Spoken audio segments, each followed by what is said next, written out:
ఈరోజు వచ్చేసేసి ఇడ్లీ షార్వా రెసిపీ అయితే మీకు షేర్ చేస్తున్నాను. సో షార్వా అయితే ఇడ్లీ అండ్ దోశలోకి కూడా బాగుంటుంది, ఇడ్లీలోకి అయితే చాలా అంటే చాలా బాగుంటుంది.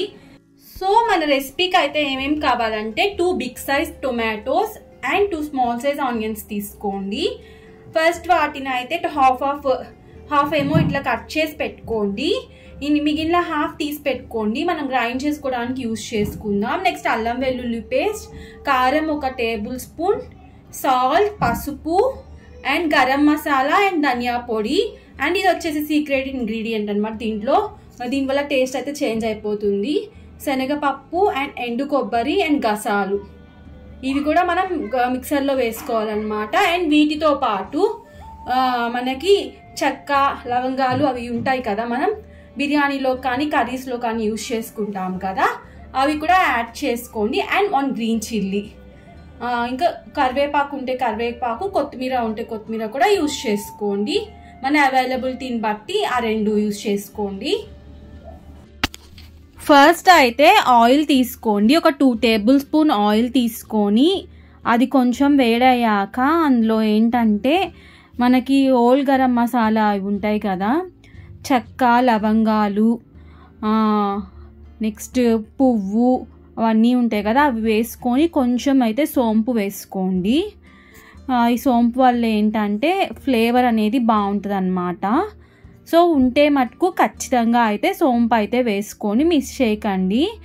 నెక్స్ట్ అది ఒక 1 మినిట్ అయ్యాక మనం tomatoes, onion and green chilli cut చేసి ఉంచుకున్నాం కదా హాఫ్, అది కూడా అందులో వేసేసుకొని దాంట్లో కొంచెం సాల్ట్, పసుపు వేయండి. సో అవి వేస్తే ఏంటంటే మనకి త్వరగా మగ్గుతాయి అన్నమాట, త్వరగా సాఫ్ట్గా అయిపోతాయి. సో అందుకని చెప్పేసేసి అది కూడా వేసేసుకొని నెక్స్ట్ లిడ్ పెట్టుకొని ఉంచుకోండి.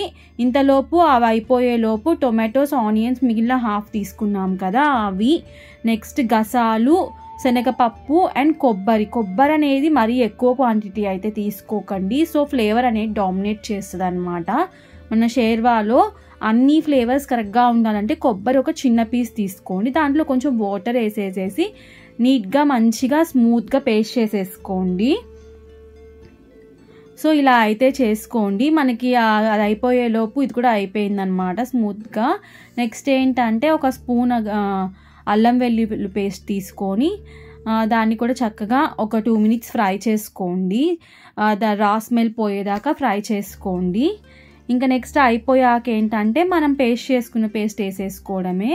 మనకి ఏంటంటే ఒక చిన్న టిప్ అనమాట, మనకి ఏదైనా కానీ మిక్సర్లోది మనం హ్యాండ్ పెట్టకుండా, స్పూన్ పెట్టకుండా రావాలి అంటే కొంచెం లిటిల్ వాటర్ వేసుకొని దాన్ని కొంచెం షేక్ చేసేసేసామంటే మనకు వచ్చేసిద్ది. నేను దీనికి వాటర్ ఎక్కువ యూజ్ అవుతాయి కాబట్టి ఎక్కువ వేసాను, మనం కొంచెం వేసుకున్నా సరిపోతుందన్నమాట, వచ్చేసేస్తుంది నీట్గా మనం ఏమి హ్యాండ్స్ పెట్టకుండా. సో మనం ఇంకా ఇందులో ఇది వేసుకున్నాక ఒక 3 to 4 మినిట్స్ అయితే లిడ్ పెట్టేసేసేసి కొంచెం ఉడికించండి, ఎందుకంటే రా స్మెల్ అనేది పోవాలి కదా. సో వేసేసేసి కొంచెం ఒక 4 to 5 మినిట్స్ అట్లా ఉంచేసేసేయండి. ఈ లోపు ఏంటంటే మనం ఇడ్లీ కూడా పెట్టేసేసుకుందాం అనమాట. మనకి షార్వా అయిపోయేలోపు ఇడ్లీ కూడా ఫినిష్ అయిపోతుంది అనమాట.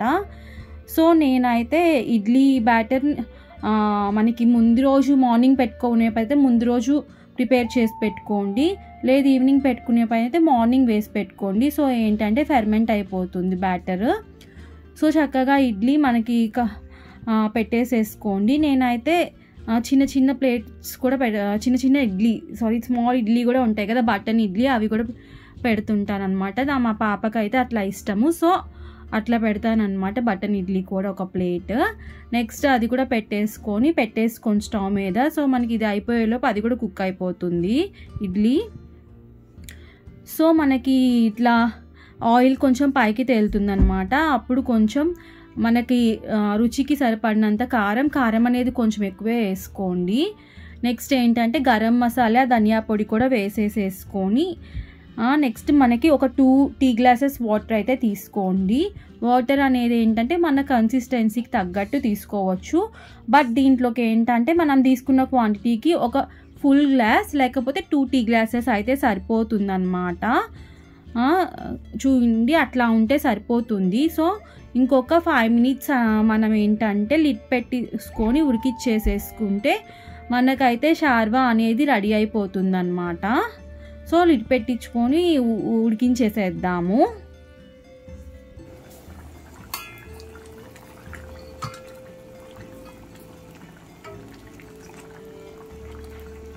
షార్వా రెడీ అయిపోయింది. ఇంక ఇడ్లీ కూడా రెడీ అయిపోయింది. 2 తీసుకొని సర్వ్ చేసేసుకుందాం. ఇడ్లీ షార్వా రెసిపీ అయితే కంప్లీట్ అయిపోయింది. టేస్ట్ చూసి అయితే ఎలా కుదిరిందో నేనైతే మీకు చెప్తాను. సో మీరు కూడా ట్రై చేయండి, సూపర్గా అయితే ఉంటుంది. సో మీకు ఎట్లా ఉందో చెప్దామని ఒకసారి టేస్ట్ చేసి చెప్తానని చెప్తున్నాను.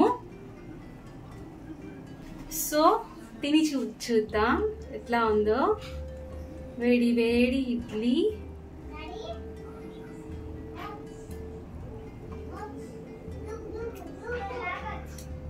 అదిరిపోయింది. మీరు కూడా అయితే తప్పకుండా ట్రై చేయండి ఈ రెసిపీ. 15 మినిట్స్లో అయితే రెసిపీ అయితే అయిపోతుంది. మనం ఒకవైపు ఇడ్లీ పెట్టేసుకొని ఇంకొక వైపు రెసిపీ కూడా చేసేసుకోవచ్చు. ఓకే మరి, bye bye, see you in the next vlog.